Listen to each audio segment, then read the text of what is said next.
स्वागत है बच्चों मेरे YouTube चैनल साइंस पॉइंट में।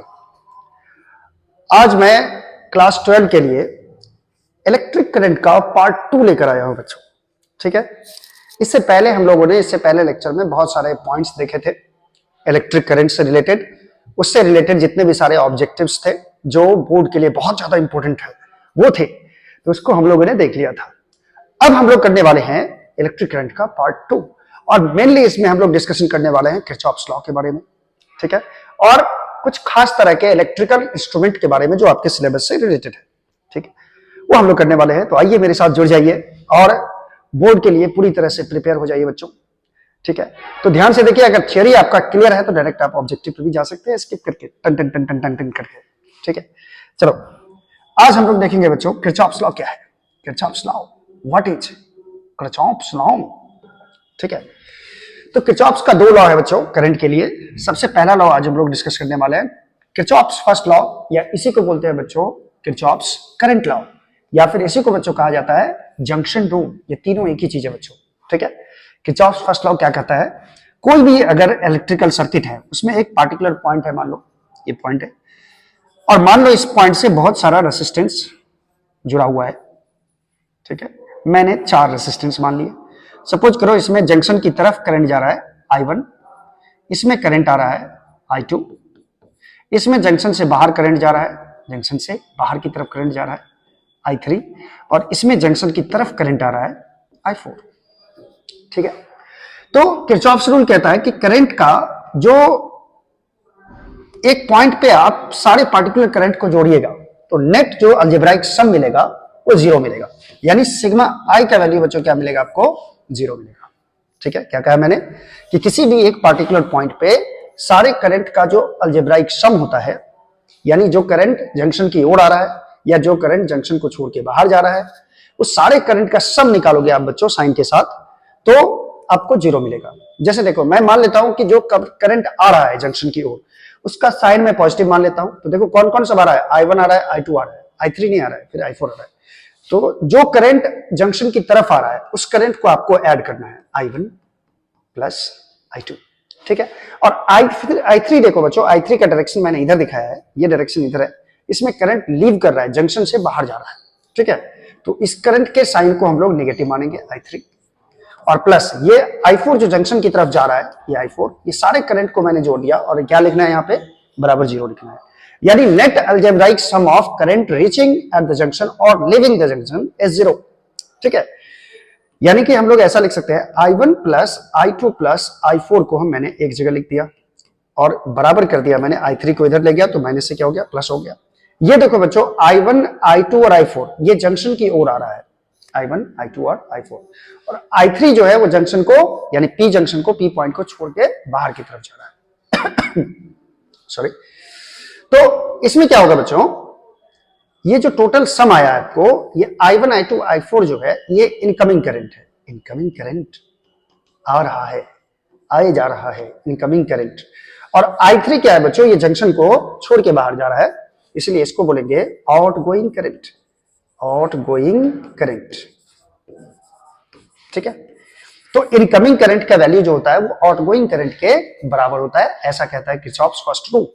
ठीक है, net algebraic sum of current क्या होगा 0 होगा, टोटल इनकमिंग करंट जो होगा वो टोटल आउटगोइंग करंट के बराबर होगा, और ये बेस्ड है बच्चों, ये किस प्रिंसिपल पे बेस्ड है, based on conservation of charge, based on conservation of charge. इतने सारे पॉइंट्स आपको याद रखने हैं। ठीक है, किरचॉफ्स फर्स्ट लॉ से इतने सारे पॉइंट्स। क्लियर है ये चीज, क्लियर है, आप चाहो तो इसे नोट भी कर सकते हो। ठीक है, चलिए नेक्स्ट बढ़ते हैं बच्चों किरचॉफ्स सेकंड लॉ की ओर, किरचॉफ्स सेकंड लॉ। ठीक है, ये किरचॉफ्स सेकंड लॉ बोलो इसे, या इसको किरचॉफ्स वोल्टेज लॉ भी कहा जाता है, या बच्चों इसे लूप रूल भी कहते हैं, लूप रूल, लूप रूल। तो ये क्या कहता है बच्चों, कोई भी सर्किट में, अगर कोई भी क्लोज सर्किट में अगर आप पूरा घूम जाओ तो नेट जो वोल्टेज होगा बच्चों, नेट पोटेंशियल डिफरेंस का जो वैल्यू होगा जोड़ का वो 0 होगा। यानी कोई भी सर्किट में, मान लो कुछ मैंने ऐसा हाइपोथेटिकल सर्किट बना दिया मैंने, ऐसा कुछ ऐसा, ठीक है, और मान लो यहां बीच में मैंने एक सेल लगा दिया। ठीक है, और पॉइंट्स मैंने लिख दिया A B C D। इसमें लूप किसको बोलते हैं बच्चों, ध्यान देना। लूप, लूप का मतलब कोई भी लूप हो सकता है इसमें। देखो इसमें ये भी एक लूप हो गया, ये इस तरह का लूप, यानी कि ए बी डी ए एक लूप हो गया। इसमें बी सी डी बी एक लूप हो गया, ठीक है, एक लूप। ये एक बड़ा लूप भी हो गया, कौन सा, ए बी सी डी, ये बड़ा लूप हो गया। तो मान लो हम A B C D loop लिए, कौन सा लूप लिए, loop A B C D, A B C D A, close loop, A से लेकर फिर ए तक, A B C D A B C D A, ये मैंने लूप लिया। इस लूप में आप ए और बी के बीच का पोटेंशियल डिफरेंस निकालो, V A minus V B मान लो है। फिर बी और सी के बीच का पोटेंशियल डिफरेंस निकालो, V B minus V C, V B minus V C. मान लेते हैं ए पे पोटेंशियल है वी ए, बी पे V B, V C and V D. उसी तरह आप निकाल लो सी और डी के बीच का potential difference, V C minus V D, और निकाल लो डी और ए के बीच का potential difference, V D minus V ए।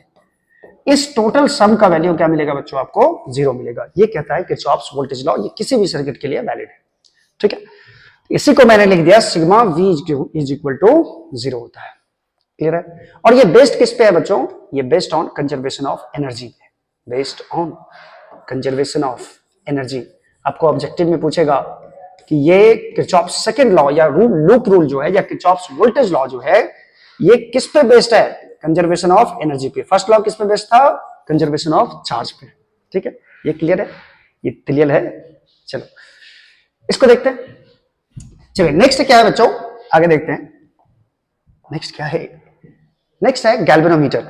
यहां से शुरू होता है इलेक्ट्रिकल इंस्ट्रूमेंट, यहां से शुरू होता है इलेक्ट्रिकल इंस्ट्रूमेंट, ठीक है। ये किस तरह के इलेक्ट्रिकल इंस्ट्रूमेंट है, ये देखिए जरा। ये इलेक्ट्रिकल इंस्ट्रूमेंट है जो कुछ मेजर करके देगा। देखो बच्चों गैल्वेनोमीटर जो होता है, पढ़े होंगे, गैल्वेनोमीटर कहा जाता है जो use to detect the current, current को डिटेक्ट करने के लिए जो यूज होता है, डिटेक्ट द करंट, करंट को डिटेक्ट करने के लिए जो यूज किया जाता है उसको कहा जाता है गैल्वेनोमीटर। गैल्वेनोमीटर में एक निडल होता है जिसको पॉइंटर भी कहा जाता है, और इसमें कुछ मार्क किया हुआ रहता है बच्चों, कितना वोल्टेज या कितना एम्पियर रहता है, ठीक है। यहाँ 0 से शुरू होता है, और यहाँ डिफ्लेक्शन होता है। जैसे ही इसमें 2 वायर लगा हुआ रहता है, इस वायर को किसी सर्किट में के 2 पॉइंट के बीच में रखोगे तो बता देगा कि ये कितना करंट पास कर रहा है या कितना वोल्टेज। लो वोल्टेज और लो करंट को भी मेजर करता है गैल्वेनोमीटर, ठीक है। जैसे मान लो जैसे ही इसमें करंट पास करेगा तो ये डिफ्लेक्शन होता है, इसमें डिफ्लेक्शन, ये किसी एंगल से डिफ्लेक्ट कर जाएगा। तो कितना एंगल से डिफ्लेक्ट करेगा ये डिपेंड करता है इसमें कितना करंट पास किया है। इसको निडल बोलते हैं गैल्वेनोमीटर का, ठीक है। तो गैल्वेनोमीटर में क्या होता है बच्चों कि गैल्वेनोमीटर में जो डिफ्लेक्शन होता है थीटा जो होता है, ये डायरेक्टली प्रोपोर्शनल टू आई होता है, ठीक है। या यूं बोल सकते हो आप कि करंट कितना पास किया ये डिफाइन करता है कि ये निडल कितना एंगल से डेविएट हुआ है। यानी आई प्रोपोर्शनल किसके होता है बच्चों, थीटा के। यानी आई बराबर हो जाएगा के थीटा, जहां पे के को कहा जाता है बच्चों गैल्वेनोमीटर कांस्टेंट, गैल्वेनोमीटर कांस्टेंट, इसको बोलते हैं गैल्वेनोमीटर कांस्टेंट। ये थीटा, ये के होता है, क्लियर है ये चीज। यानी इसमें जितना करंट पास करेगा उतना ही डिफ्लेक्शन होगा, यानी जितना डिफ्लेक्शन होता है वही मेजर करता है करंट को, क्लियर है, क्लियर है। उसके बाद एक टर्म है बच्चों इसमें करंट सेंसिटिविटी, करंट सेंसिटिविटी कितना सेंसिटिव है करंट के लिए, करंट सेंसिटिविटी, इसको CS शॉर्टकट में बोलेंगे या सिंपली सेंसिटिविटी कहा जाता है बच्चों। ये एंगल ऑफ डिफ्लेक्शन और करंट का रेशियो होता है, एंगल ऑफ डिफ्लेक्शन और करंट का रेशियो होता है, इसको बोलते हैं हम लोग करंट सेंसिटिविटी। यानी कितना करंट डालने पे कितना डिफ्लेक्शन होगा ये शो करता है करंट सेंसिटिविटी, ठीक है।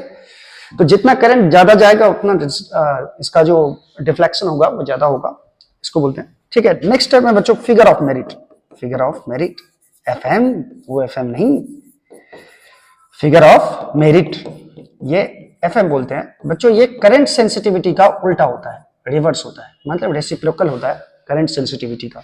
यानी इसको पलट दो, I/थीटा होता है, तो I/थीटा को बोलते हैं हम लोग बच्चों फिगर ऑफ मेरिट कहा जाता है इसको, ठीक है।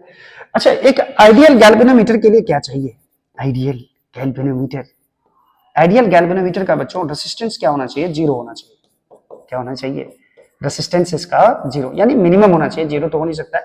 रेसिस्टेंस क्या होना चाहिए, 0 होना चाहिए आइडियल गैल्वेनोमीटर के लिए। लेकिन ये जो है ये ऑल अबाउट गैल्वेनोमीटर है, इसको ध्यान से देखिए और आप नोट भी कर सकते हैं इसे। ठीक है, करंट सेंसिटिविटी आपको ध्यान में रखना है। करंट सेंसिटिविटी होता है बच्चों angle of deflection, angle of deflection, deflection by current to the per unit current बोल सकते हो आप, ये करंट सेंसिटिविटी होता है बच्चों। ठीक है, ये सब सारे ऑब्जेक्टिव में आए हुए हैं, इसको ध्यान से देखिएगा। ठीक है, तो ये हुआ। और एक चीज और यूज करते हैं हम लोग, आईजी, इसको कहा जाता है full deflection current, full deflection current, full deflection current कहा जाता है बच्चों। ये क्या होता है कि ऐसा करंट जो गैल्वेनोमीटर के निडल को पूरी तरह से डिफ्लेक्ट कर दे, यानी मैक्सिमम डिफ्लेक्शन जो करंट कर देगा, ज्यादा से ज्यादा जितना ये डिफ्लेक्ट हो सकता है उतना कर देगा, वो करंट को कहा जाता है बच्चों फुल डिफ्लेक्शन करंट। तो आप इसे नोट कर सकते हैं। चलिए आगे बढ़ते हैं, नोट आप लोगों ने कर लिया होगा, मैं ऐसा मान लिया। चलिए अगला है बच्चों अमीटर, तीसरा पॉइंट है हम लोग का अमीटर। अमीटर क्या किया जाता है, use to measure current, use to measure electric current. Electric current को मेजर करने के लिए जिस डिवाइस का यूज होता है उसे कहा जाता है अमीटर। ठीक है बच्चों, अमीटर का सिंबल हम लोग ऐसे देखते हैं, ये है, और इसका इंटरनल रेसिस्टेंस मान लेते हैं, क्योंकि ये भी किसी मटेरियल से बना हुआ होता है तो इसका भी इंटरनल रेसिस्टेंस होगा, तो इसके इंटरनल रेसिस्टेंस को मान लेते हैं हम लोग आर, यानी ये है resistance of ammeter, resistance of ammeter. Ammeter आजा, अरे मीटर, अमीटर है। ठीक है, जब भी किसी सर्किट में इसे लगाना होता है तो बच्चों ये सर्किट में हम लोग सर्किट में कितना करंट पास कर रहा है इसको मापने के लिए हम लोग अमीटर को सीरीज में जोड़ते हैं। सीरीज में, जैसे मान लो इस सर्किट से कितना करंट पास कर रहा है तो मैंने इसको सीरीज में डाल दिया। ठीक है, इस रेजिस्टेंस से कितना करंट फ्लो कर रहा है ये मेजर कर देगा। ठीक है, तो मान लो आई जो है ये एक्चुअल करंट है, ये क्या है, एक्चुअल करंट है। तो एक्चुअल करंट जो होना चाहिए बच्चों, मान लो इसमें हम अमीटर नहीं लगाए रहते तो हम एक्चुअल करंट ओम्स लॉ लगा के निकाल सकते हैं, आई बराबर वी बटा आर। ठीक है, कितना वोल्ट का पोटेंशियल अप्लाई किया गया है इस रेजिस्टेंस के अक्रॉस। लेकिन अब अमीटर हम लगा दिए हैं, अमीटर लगा दिए हैं, तो अब जो करंट जाएगा उसको बोलेंगे आई डैश, और यही आई डैश करंट जो होगा वो रीडिंग ऑफ अमीटर है, reading of ammeter, reading of ammeter. Ammeter ये करंट माप को देगा, माफ कर देगा, ये आई डैश बोल लिया मैंने। और आई डैश का वैल्यू कितना हो जाएगा बच्चों, साफ साफ दिख रहा है कि वोल्टेज को टोटल रेसिस्टेंस से डिवाइड कर दो, आई डैश बराबर वी बट्टा, ये आर है रेसिस्टेंस जिसके थ्रू करंट मापना था, और इसमें अमीटर अपना भी रेजिस्टेंस जोड़ देगा। अब बताओ ये वैल्यू एक्चुअल वैल्यू से कम हो गया, देखो एक्चुअल वैल्यू कितना था वी बाई आर, अब कितना करंट आया V by R plus R. यानी जो रीडिंग ऑफ अमीटर होता है बच्चों, reading of ammeter I dash, ये एक्चुअल करंट से क्या होता है, कम देता है। कहने का मतलब है कि अब जब अमीटर से करंट मापते हो ये एक्चुअल करंट नहीं देता है, ये एक्चुअल करंट से थोड़ा सा कम देता है। ठीक है, अगर मान लो इसका रेसिस्टेंस नहीं रहता इसका रेसिस्टेंस जीरो होता है, तो यहां यदि आर का वैल्यू आप जीरो रख दोगे तो आई डैश का वैल्यू क्या हो जाएगा वी बाई आर, ये किसके बराबर हो जाएगा, आई के बराबर। यानी जितना एक्चुअल करंट इससे पास कर रहा है वही रीड करके आपको ये देगा। इसका मतलब आइडियल अमीटर के लिए, आइडियल अमीटर के लिए बच्चों क्या होना चाहिए, रेसिस्टेंस लो होना चाहिए, लो रेसिस्टेंस होना चाहिए, या यूं समझ लो कि रेसिस्टेंस का वैल्यू जीरो हो जाए तो और बेहतर है, लेकिन रेसिस्टेंस का वैल्यू जीरो नहीं होता है बच्चों, सुपर कंडक्टर के लिए सिर्फ होता है, मटेरियल है तो कोई ना कोई रेसिस्टेंस होगा ही। ठीक है, तो आइडियल अमीटर के लिए क्या होना चाहिए बच्चों, रेसिस्टेंस क्या होना चाहिए, लो होना चाहिए, यानी कि लगभग जीरो के बराबर होनी चाहिए। ठीक है, ये काम है अमीटर का। अब समझते हैं कि गैल्वेनोमीटर को अमीटर में कैसे कन्वर्ट कर सकते हैं। गैल्वेनोमीटर को बनाना है मुझे अमीटर ये बनाना है। तो क्या किया जाता है बच्चों, गैल्वेनोमीटर में एक छोटा सा रेसिस्टेंस जोड़ देंगे पैरेलल में। ठीक है, एक लो रेसिस्टेंस जोड़ देंगे किसमें, पैरेलल में, तो ये बन जाएगा मेरा अमीटर। क्योंकि पैरेलल में जोड़ने से जानते ही हो गैल्वेनोमीटर का भी कुछ रेसिस्टेंस होगा, और पैरेलल में मैंने एक रेसिस्टेंस जोड़ दिया आर, जिसके कारण इस गैल्वेनोमीटर का रेसिस्टेंस हो गया कम। अब ये किसकी तरह हो जाएगा, अमीटर की तरह हो जाएगा, ये करंट मेजर करके देगा। ये रेसिस्टेंस जो होना चाहिए वो लो रेसिस्टेंस होना चाहिए, यानी गैल्वेनोमीटर में एक पैरेलल में रेसिस्टेंस जोड़ देने से, लो रेसिस्टेंस जोड़ देने से ये क्या बन जाता है, अमीटर बन जाता है। और जो रेसिस्टेंस बच्चों गैल्वेनोमीटर को अमीटर में कन्वर्ट कर देता है इसे कहा जाता है शंट। पूरी तरह से संट हो गया, संट। ठीक, क्या बोलते हैं इसको? संट। ये 2 नंबर में भी क्वेश्चन आता है बच्चों, व्हाट इज संट। तो एक ऐसा लो रेसिस्टेंस जो गैल्वेनोमीटर को किस में बदल दे? आमीटर में बदल दे, उसको बोलते हैं बच्चों शंट। ये था how to convert galvanometer into ammeter. ठीक है, ये चीज क्लियर है? ये चीज क्लियर है? बिल्कुल क्लियर है सर। नोट कर लो बच्चों, नोट कर लो। अब तो मैंने मिटा दिया। अच्छा, वोल्ट मीटर। वोल्ट मीटर क्या है बच्चों?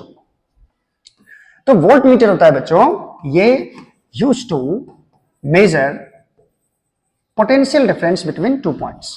Use to measure potential difference. Potential difference measure करने के लिए जो डिवाइस यूज किया जाता है पोटेंशियल डिफरेंस का, या इसे आप ऐसा बोल सकते हो, जो वोल्टेज मेजर करने के लिए डिवाइस यूज किया जाता है उसे कहा जाता है वोल्ट मीटर। ठीक है, वोल्ट मीटर को बच्चों हम लोग always connected in parallel, always connected in parallel in the circuit, in the circuit. ये सब पॉइंट आपको याद रखना है, ये पॉइंट से याद रखना है नहीं। ठीक है, यानी कि कुछ ऐसा, जैसे मान लीजिए 2 रेसिस्टेंस मैंने लगाया, 2 रेसिस्टेंस लगाया सर, आपने लगाया, मैंने लगाया बच्चों, R1 R2, और इसे मैंने कनेक्ट कर दिया एक वोल्ट मीटर से, सॉरी एक सेल से।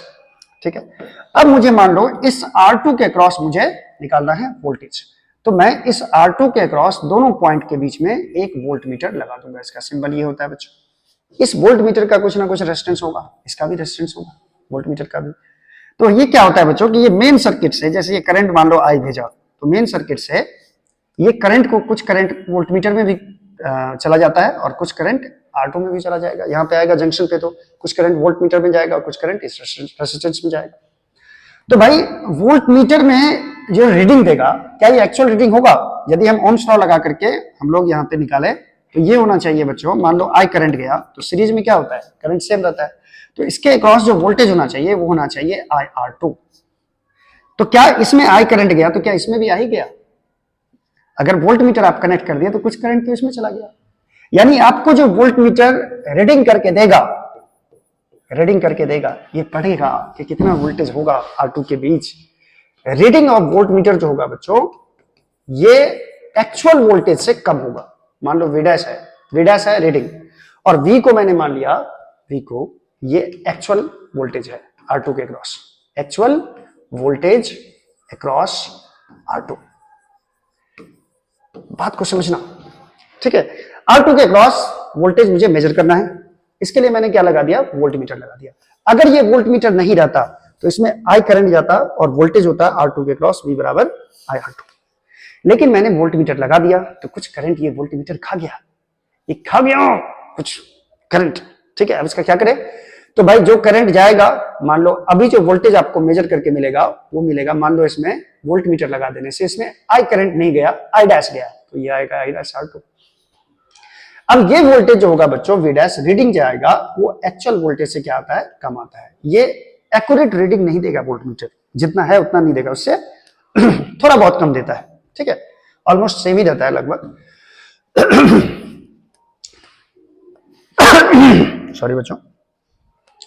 तो यहां पे जो करंट जा रहा है, ये सपोज करो, अब क्या हो कि ऐसा वोल्ट मीटर हो जो करंट ले ही नहीं, सर्किट से करंट ले ही नहीं, इधर ही सब भेज दे। तो इसके लिए क्या होना पड़ेगा, इसका रेसिस्टेंस बहुत ज्यादा हाई होना पड़ेगा।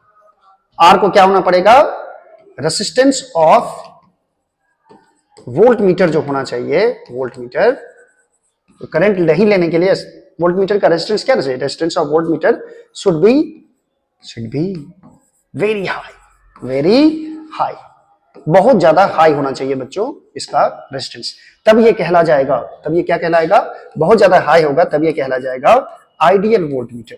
आइडियल वोल्ट मीटर क्या हो कि इसका रेजिस्टेंस बहुत ज्यादा हो, तो रेजिस्टेंस बहुत ज्यादा होना मतलब क्या, रेजिस्टेंस इनफाइनाइट हो जाए लगभग, ठीक है, इनफाइनाइट मतलब बहुत ज्यादा हो जाए, ठीक है, तब ये आइडियल वोल्ट मीटर की तरह काम करेगा।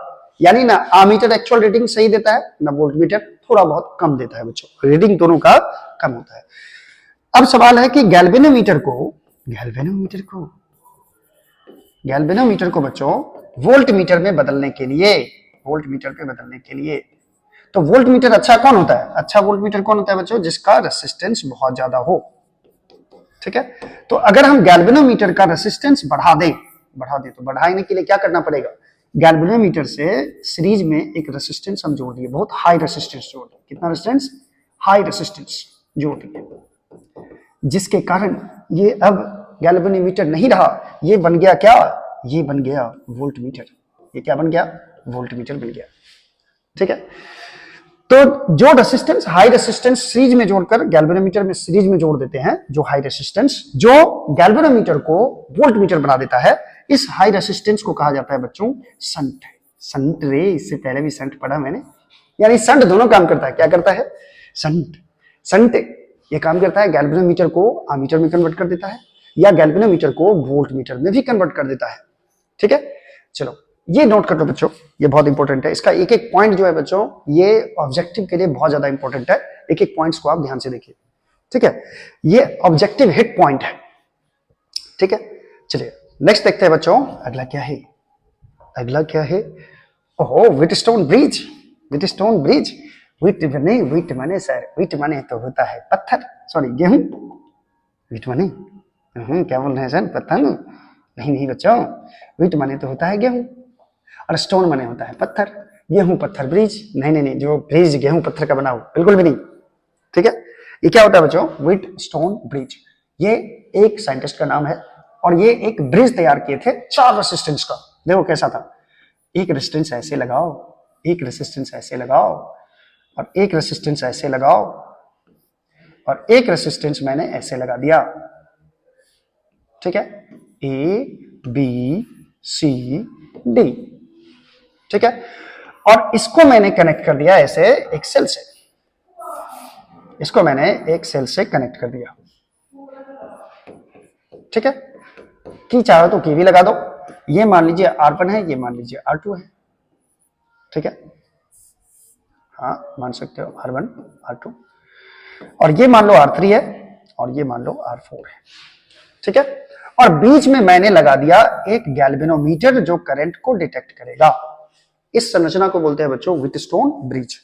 ठीक है, तो व्हीटस्टोन ब्रिज से काम क्या किया जाता है? व्हीटस्टोन ब्रिज एक ऐसा ब्रिज है जिससे to determine unknown resistance. Unknown resistance जो होगा, जिस रेसिस्टेंस का वैल्यू मुझे नहीं पता है, उस रेसिस्टेंस के वैल्यू को हम डिटरमाइन कर सकते हैं। किससे? व्हीटस्टोन ब्रिज से।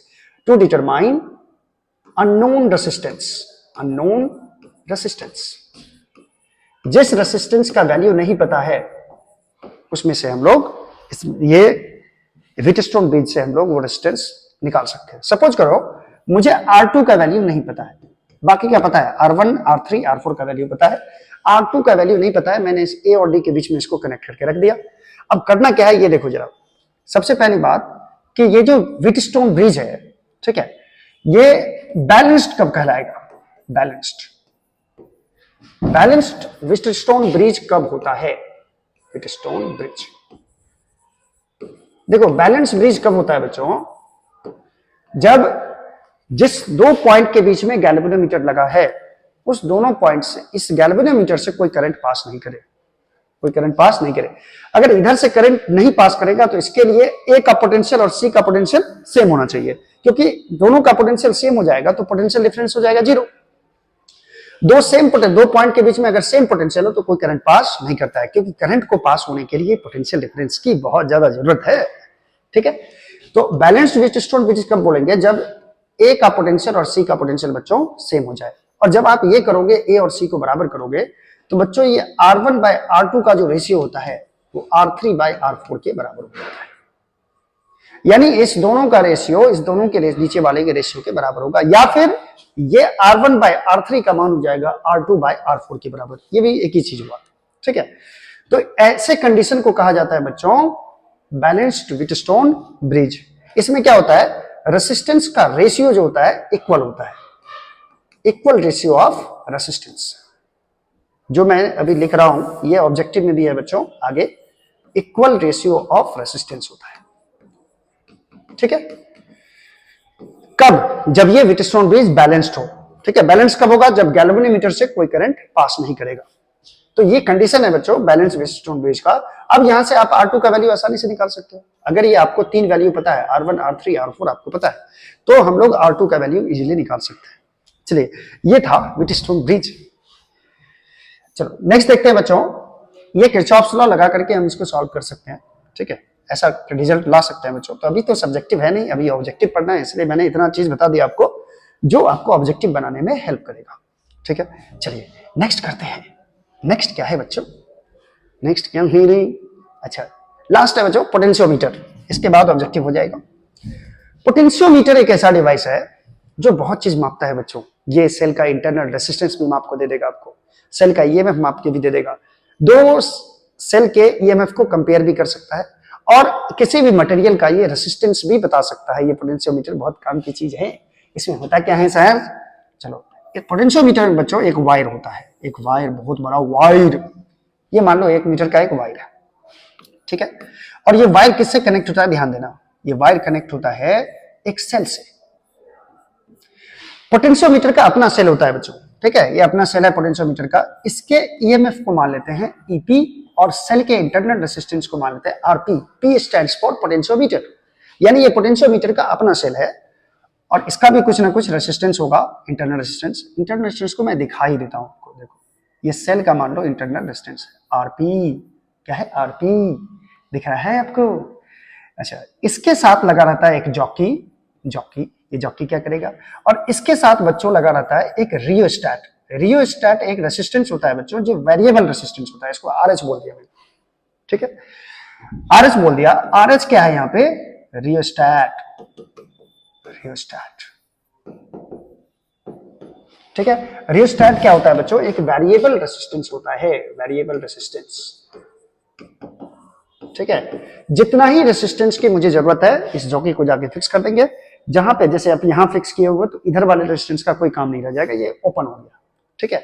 अब करंट कैसे पास करेगा? ऐसे सेल से करंट आएगा तो ये इधर से इधर चला जाएगा, इसमें नहीं जाएगा। माने आपको जितना रेसिस्टेंस यूज करना है उतना ही करो, इसी को बोलते हैं रियोस्टैट, आरएच बोलते हैं इसको, ठीक है।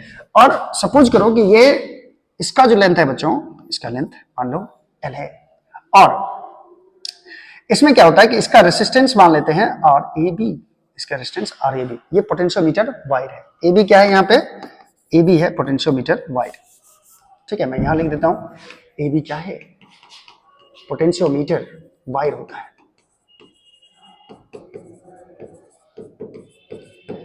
ठीक है।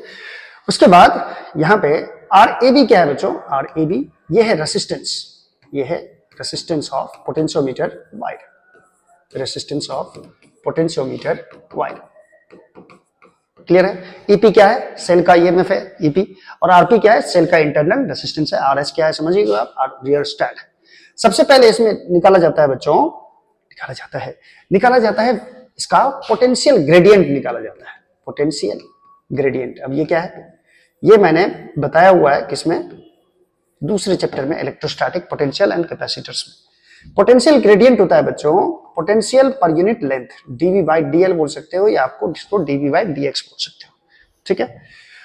और लेंथ के प्रोपोर्शनल करके ही किसी सेल का, मान लो इस सेल का ईएमएफ मुझे निकालना है, इस सेल का, ठीक है, इस सेल का ईएमएफ मान लीजिए ई है, और ये मुझे नहीं पता है, ये निकालना है।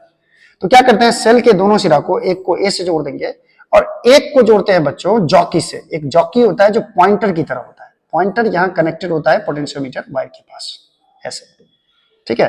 अब क्या करते हैं? पॉइंटर को हम लोग ऐसे मूव करवाते हैं वायर पे, आप पढ़े होंगे, जिस पॉइंट पे गैल्वेनोमीटर का सुई जीरो डिफ्लेक्शन शो करेगा, मतलब इसका करंट, इस सेल का करंट गैल्वेनोमीटर के करंट का, सॉरी पोटेंशियोमीटर के सेल का करंट इधर ही जाना चाहिए, इसमें नहीं आना चाहिए। इसमें नहीं आने के लिए क्या होना पड़ेगा?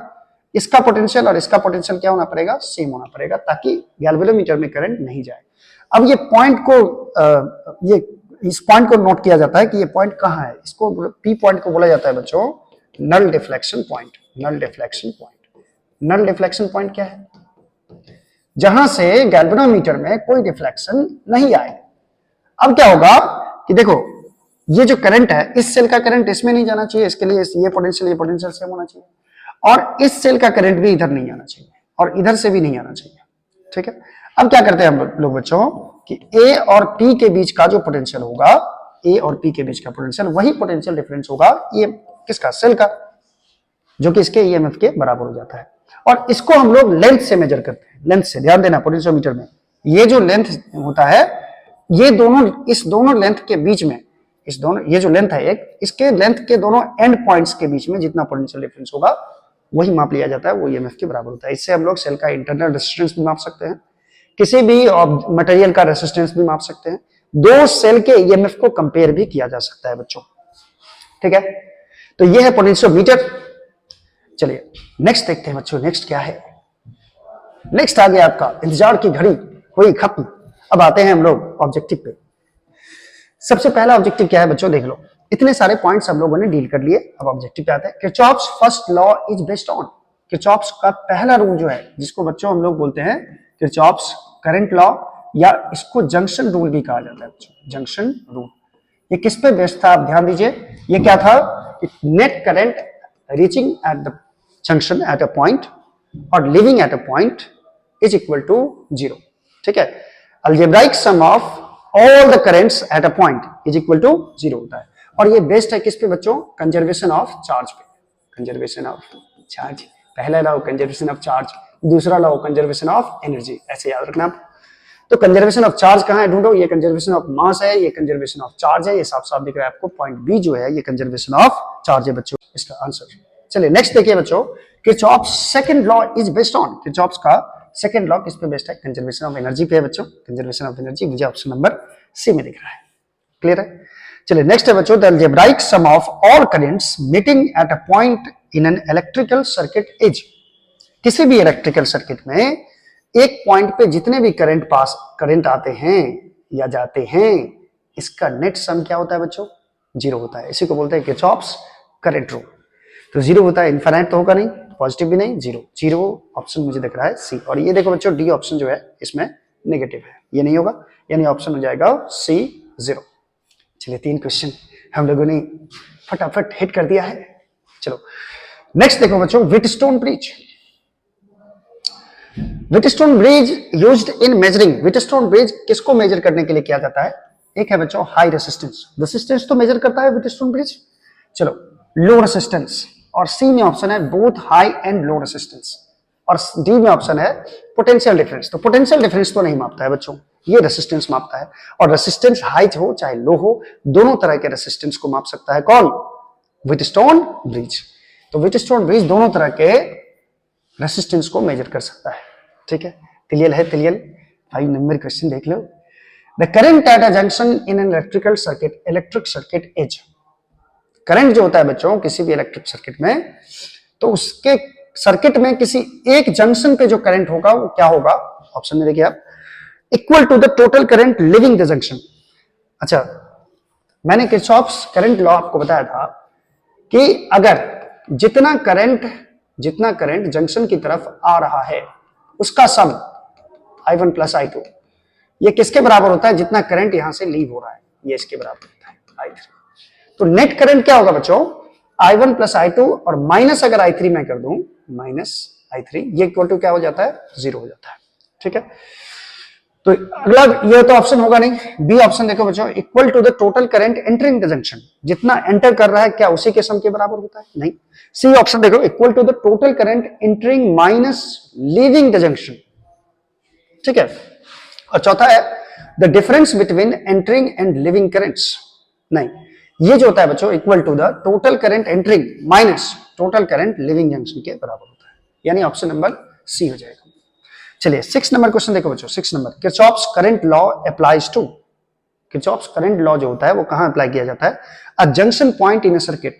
बिल्कुल सही बात है, बिल्कुल सही बात है, पहले नहीं सही बोल दिया। चलिए और भी ऑप्शन पढ़ते हैं, the entire circuit, a resistive element, a battery. बच्चों ये किसी पार्टिकुलर पॉइंट पे यूज किया जाता है, किसी पार्टिकुलर पॉइंट पे net algebraic sum of current क्या होता है, 0 होता है, ये बोलता है केसीएल, यानी कि इसमें हो जाएगा पहला ऑप्शन, इसमें हो जाएगा पहला ऑप्शन।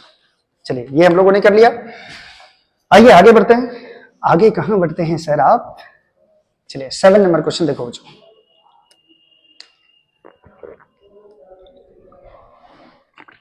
सेवन नंबर क्वेश्चन है बच्चों, in applying Kirchhoff's law to a circuit, the direction of the current, the loop current is arbitrary and does not affect the final answer। देखो इसमें क्या पूछ रहा है कि मान लो कोई ऐसा लूप है, यहां एक सेल लगा, यहाँ एक रेजिस्टेंस है, यहाँ एक से लगा है, सॉरी रेजिस्टेंस। मान लो इसमें ऐसे करंट गया आई, सब में आई करंट गया, इधर भी आया, इधर भी आया, इधर भी आया, ठीक है। तो लूप जो मानोगे आप, मान लो ये लूप माने आप, ठीक है, और इस लूप के अक्रॉस जो सम ऑफ पोटेंशियल डिफरेंस होगा वो क्या बताया था मैंने, 0 होता है। तो लूप आप कैसे, लूप का एक डायरेक्शन होता है, आप मान लो ये पॉइंट ए है, बी है, ये पॉइंट सी है, ये पॉइंट डी है, आप A B C D A loop मान रहे हैं या फिर A D C B A loop मान रहे हैं। मतलब आप अगर इधर आ रहे हैं, ऐसे ऐसे आ रहे हैं, तो ये डायरेक्शन हो गया क्लॉकवाइज। अगर लूप में आप ऐसे जा रहे हैं, ऐसे, तो ये हो गया एंटी क्लॉकवाइज। तो क्या क्लॉकवाइज एंटी क्लॉकवाइज डायरेक्शन मानने से, लूप करंट मानने से क्या आंसर पे कोई फर्क पड़ेगा? बिल्कुल नहीं पड़ेगा बच्चों। लेकिन मिनट तो जोड़ करके क्या लाना है, 0 लाना है। तो भाई इस डायरेक्शन में आप लूप मानो या इस डायरेक्शन में लूप मानो, इससे कोई फर्क नहीं पड़ता है।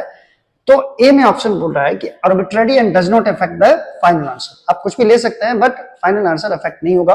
ये तो सही है बच्चों। ऑलवेज क्लॉकवाइज, क्या हमेशा क्लॉकवाइज लेंगे? गलत बात। एंटी क्लॉकवाइज भी ले सकते हैं। ऑलवेज काउंटर क्लॉकवाइज, हमेशा एंटी क्लॉकवाइज लेंगे? बिल्कुल नहीं। Always the same as the battery current, नहीं, कोई जरूरी नहीं है।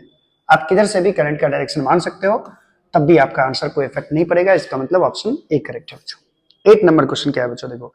इन the case of multiple sources of EMF in a circuit, Kirchhoff's voltage law helps to. अगर मान लीजिए बहुत सारे, किसी सर्किट में बहुत सारे सेल लगे हैं डिफरेंट डिफरेंट ईएमएफ के, और हम लोग किरचॉफ्स वोल्टेज लॉ लगाएंगे, तो ये क्या बताएगा?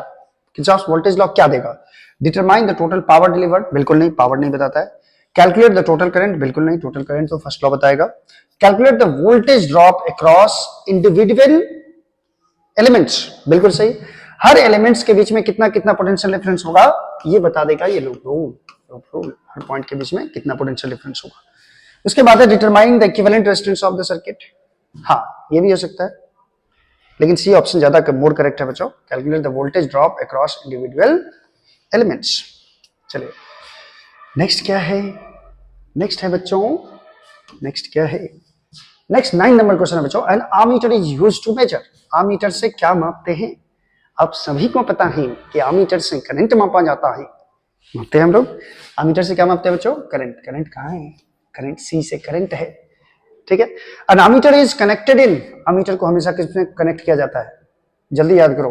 आमीटर को कनेक्ट करते हैं सीरीज में, और वोल्ट मीटर को कनेक्ट करते हैं पैरेलल में। तो बताइए, सीरीज विद द सर्किट, बिल्कुल सही ऑप्शन है। Series with the circuit. Parallel नहीं होगा। In parallel with the resistor नहीं। In series with the battery नहीं। Series with the circuit, circuit के साथ सीरीज में जोड़ा जाता है इसको, अमीटर को। अब volt meter is used to measure. Volt meter क्या यूज करने के लिए होता है बच्चों? वोल्ट मीटर से याद आ रहा है वोल्टेज। वोल्ट मीटर से क्या याद आ रहा है? वोल्टेज मेजर करने के लिए वोल्ट मीटर का यूज किया जाता है। चलिए ये भी हम लोगों ने कर दिया। नेक्स्ट क्वेश्चन देखते हैं बच्चों। नेक्स्ट क्वेश्चन है 12 नंबर आपकी स्क्रीन पर, ये रहा 12 number. A volt meter is connected in. Volt meter को किसमें कनेक्ट किया जाता है बच्चों? वोल्ट मीटर को। तो वोल्ट मीटर को पैरेलल में कनेक्ट करते हैं बच्चों। किसमें करते हैं?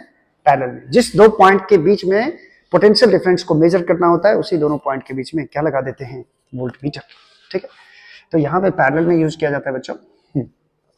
The internal resistance of an ideal volt meter is, याद कीजिए, ideal volt meter, volt meter का रेसिस्टेंस, देखो मीटर का रेजिस्टेंस क्या होना चाहिए? लो होना चाहिए, और वोल्ट मीटर का रेजिस्टेंस वेरी हाई होना चाहिए, ठीक है। आइडियल अगर है तो वेरी हाई ऑप्शन देखो किधर है, 0 है, 0 नहीं होना चाहिए, वेरी हाई, ये ऑप्शन सही है बच्चों, ठीक है। चलिए, the resistance of an ideal ammeter is, ideal ammeter का रेजिस्टेंस क्या होना चाहिए बच्चों? आइडियल एमीटर का रेजिस्टेंस होना चाहिए 0। क्या होना चाहिए? 0। आइडियल एमीटर होगा वही 0 होगा। इसमें बच्चों 1 मिनट रुक जाओ, इसमें मेरे हिसाब से इनफाइनाइट ऑप्शन होना चाहिए। The internal resistance of an ideal volt meter should be infinite, बहुत ज्यादा होना चाहिए, ठीक है, ताकि ये करेक्ट रीडिंग दे सके। अच्छा, the resistance of ideal ammeter, ideal ammeter का रेजिस्टेंस 0 होना चाहिए, ठीक है। एमीटर का रेजिस्टेंस जितना कम होगा बच्चों, उतना आइडियल माना जाएगा ये, ठीक है। नेक्स्ट करते हैं। नेक्स्ट है बच्चों, in a galvanometer the deflection is proportional to. Galvanometer में जो डिफ्लेक्शन था वो किसके प्रोपोर्शनल था? करंट के, करंट के प्रोपोर्शनल था बच्चों। तो ये होता है, इसमें वो करंट हो जाएगा। गैल्वेनोमीटर में डिफ्लेक्शन जो होता है वो करंट के प्रोपोर्शनल होता है। एक 16 नंबर क्वेश्चन है बच्चों, galvanometer can be converted into an ammeter. एक गैल्वेनोमीटर को आमीटर में कनेक्ट करने के लिए क्या करना पड़ेगा? By connecting a high resistance in series. देखो गैल्वेनोमीटर से क्या बनाना है? गैल्वेनोमीटर से बनाना है आमीटर। आमीटर का रेसिस्टेंस क्या होना चाहिए बच्चों? आमीटर का रेसिस्टेंस होना चाहिए सर लो, और लो रेसिस्टेंस करने के लिए गैल्वेनोमीटर में हम क्या जोड़ देंगे? पैरेलल में, याद करो पैरेलल में एक लो रेसिस्टेंस जोड़ दिया जाता है, तब जाकर के ये क्या बन जाएगा? आमीटर बन जाएगा। तो लो रेसिस्टेंस देखो, connecting low resistance in series, series में नहीं जोड़ेंगे, ये भी गलत है, ये भी गलत है। Connecting a high resistance in parallel, नहीं, connecting a low resistance in parallel, ये ऑप्शन बच्चों सही है। ये आप लो रेसिस्टेंस पैरेलल में जोड़ दो ताकि ये पूरे को लो कर दे, लो, ठीक है, रेजिस्टेंस को लो कर दे। चलिए नेक्स्ट क्वेश्चन देखते हैं बच्चों। नेक्स्ट क्वेश्चन आपकी स्क्रीन पर 17 नंबर ये रहा। अच्छा फिर से 16 आ गया, द सेंसिटिविटी। अच्छा 16 के बाद फिर से 16, ओके, यानी 2 बार 16 है बच्चों, ठीक है, कोई दिक्कत नहीं है। The sensitivity of a galvanometer is defined as, याद करो करंट सेंसिटिविटी क्या था बच्चों? करंट सेंसिटिविटी गैल्वेनोमीटर का था angle of deflection by current. चलिए अब देखिए, खोजिए option. The maximum current the voltage, the maximum current the galvanometer can measure, नहीं, the deflection per unit of current, the deflection यानी theta per unit of current, यानी option B number correct है बच्चों। उसके बाद है the total resistance of the galvanometer, ये भी नहीं होगा। The power of consumption of the galvanometer, ये भी नहीं होगा। अच्छा 17 नंबर क्वेश्चन क्या है बच्चों? A device used to measure the resistance of a conductor is called. Resistance मापने वाले यंत्र को क्या कहा जाता है बच्चों? इसको कहा जाता है, याद रखिएगा, ओम मीटर कहा जाता है। क्या कहा जाता है? ओम मीटर। रेजिस्टेंस को ओम में मापते हैं, इसलिए ओम मीटर होता है बच्चों। ये आमीटर, वोल्ट मीटर, ये देखो सी नंबर में है ओम मीटर। ओम मीटर से बच्चों रेजिस्टेंस मापा जाता है। क्लियर है ये चीज? चलो मुसाफिर जाने वाले नहीं फिर आने वाले। 18 नंबर क्वेश्चन देखो बच्चों, 18 number. In a Wheatstone bridge, the ratio of the resistance is, Wheatstone bridge में रेजिस्टेंस का रेशियो क्या होता है बच्चों? Equal when the bridge is balanced. बिल्कुल सही, याद करो बैलेंस व्हीटस्टोन ब्रिज के लिए जो कंडीशन था बच्चों, ये था R1 बाय R2 बराबर R3 बाय R4। और ये कब था? जब ब्रिज क्या हो? बैलेंस्ड हो। ब्रिज क्या हो? बैलेंस्ड हो। बैलेंस्ड व्हीटस्टोन ब्रिज के लिए रेजिस्टेंस का रेशियो बच्चों इक्वल होता है, ठीक है। तो देखिए रेजिस्टेंस इक्वल है, equal when the bridge is balanced, green है, greater than 1 when the bridge is balanced, नहीं बिल्कुल गलत है। ऑलवेज इक्वल टू 1, नहीं ये भी गलत है। Less than 1 when the bridge is balanced. तो रेशियो ऑफ रेजिस्टेंस जो होता है ये equal to equal when the bridge is balanced, यानी ये ऑप्शन सही है बच्चों, ठीक है। 19 नंबर क्वेश्चन क्या है बच्चों? The principle of potentiometer is based on, potentiometer का किस प्रिंसिपल पे बेस्ड है, यानी वो किस प्रिंसिपल पे काम करता है? तो वो क्या करता है? पोटेंशियल डिफरेंस मापने के लिए वो लेंथ पे डिपेंड करवा देता है पोटेंशियल डिफरेंस को। किस पे? लेंथ पे, ठीक है। देखो जरा, ए में है बच्चों द कंजर्वेशन ऑफ एनर्जी, नहीं, द कंजर्वेशन ऑफ चार्ज, नहीं, the fact that the potential drop across a resistor is directly proportional to the length of the wire. Wire का जो लेंथ होता है पोटेंशियोमीटर में, ठीक है, इसमें क्या ढूंढते थे हम लोग? याद करो पोटेंशियोमीटर में P point, null deflection point, और इस दोनों पॉइंट के बीच का जो पोटेंशियल डिफरेंस होता था वही होता था जो आप सेल यूज करते थे, जिसका ईएमएफ मापना होता था। इसका ईएमएफ इसके लेंथ पे डिपेंड कर जाता है, ठीक है। आप जब ये पढ़े होंगे कि दो सेल का ईएमएफ कंपेयर करने के लिए लेंथ पे डिपेंड करवा दिया जाता है, L1 बाय L2 के बराबर होता है E1 बाय E2 का, यानी सी नंबर ऑप्शन करेक्ट है बच्चों। चलिए नेक्स्ट देखते हैं, नेक्स्ट क्या है? अब तो लास्ट पे ही आ गए हम लोग। चलो नेक्स्ट क्या है बच्चों? नेक्स्ट क्वेश्चन है 20 number. An ideal galvanometer has, ideal galvanometer क्या होता है? Zero resistance and infinite current, zero current and infinite resistance and zero deflection, infinite sensitivity and zero resistance. देखो बच्चों, आइडियल गैल्वेनोमीटर उसी को बोलते हैं जिसका रेजिस्टेंस जीरो। तो पहले तो जीरो वाला खोजो, ये जीरो रेजिस्टेंस है और यहां भी जीरो रेजिस्टेंस है बच्चों, ठीक है। इनफाइनाइट करंट तो नहीं होगा, लेकिन इनफाइनाइट सेंसिटिविटी होना चाहिए, सेंसिटिविटी इसका ज्यादा होना चाहिए, करंट सेंसिटिविटी, यानी ऑप्शन नंबर डी करेक्ट होगा बच्चों, ठीक है। 21 नंबर, the resistance used to convert galvanometer into ammeter और वोल्टमीटर इज कॉल्ड। गैल्वेनोमीटर को अमीटर में बदलने के लिए या वोल्टमीटर में बदलने के लिए जिस रेसिस्टेंस का सहारा लेते हैं आप, उसे क्या कहा जाता है? याद करो, किसी गैल्वेनोमीटर में अगर सीरीज में कोई हाई रेसिस्टेंस जोड़ दे तो ये बन जाता है वोल्टमीटर, ठीक है। और इस रेसिस्टेंस को बच्चों हम लोग क्या ने कहा था? हम लोगों ने शंट कहा था, शंट, संट हो जाता है। तो संट ऑप्शन देखो, ये है स्पेसिफिक रेजिस्टेंस, या इसी को बोलते हैं हम लोग कंडक्टेंस, या इसी को बोलते हैं कंडक्टेंस, सॉरी कंडक्टेंस बच्चों डी नंबर ऑप्शन, ठीक है। स्पेसिफिक रेजिस्टेंस को रेसिस्टिविटी कहा जाता है। Shunt, shunt option number B है, ये करेक्ट है। ओम मीटर होगा नहीं, और डी में बच्चों कंडक्टेंस है, ये नहीं होगा। यानी कि लास्ट में आंसर आपका क्या आया? संट आया। तो चलिए आज का लेक्चर करते हैं यही खत्म, और नेक्स्ट लेक्चर में बच्चों हम आपके लिए लाएंगे चैप्टर नंबर 4, जो कि है moving charges and magnetism, NCERT का। उसके सारे ऑब्जेक्टिव्स करेंगे हम लोग, और हमारे साथ बने रहिए, चैनल को जरूर सब्सक्राइब कीजिए। Thank you so much.